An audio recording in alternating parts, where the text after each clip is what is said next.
Hello বন্ধুরা, তোমরা সবাই কেমন আছো? আশা করছি সবাই ভালো আছো, আমিও ভালো আছি। যারা যারা এখনও আমার চ্যানেলটি সাবস্ক্রাইব করোনি, প্লিজ আমার চ্যানেলটাকে সাবস্ক্রাইব করে দিও।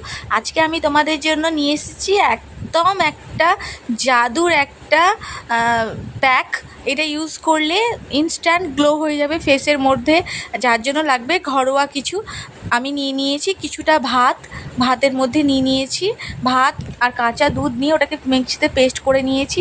ওর মধ্যে নিয়েছি কিছুটা মধু, আর আমি মিল্ক রেখে দিয়েছিলাম। তোমরা তো জানো মিল্ক আমাদের স্কিনের জন্য কত ভালো। আমি স্কার্ব করার জন্য আমি মিল্ক রেখে দিয়েছিলাম। দেখো, আমি মিল্ক দিয়ে প্রথমে স্কিনটাকে স্কার্ব করে নিয়েছি। তারপরে প্যাকটা আমি ওই ভাত দিয়ে বানানো যে প্যাকটা সেটা লাগিয়ে নিয়েছি। জাস্ট আমার মুখের একবার গ্লোটা একবার জাস্ট তোমরা দেখো। হলো না আমাদের মুখটা খুব চকচকে? তোমরা যদি এরকম চকচকে আর গ্লোয়িং স্কিন একদম নিমিষের মধ্যে পেতে চাও, তাহলে এই প্যাকটি তোমাদের জন্য।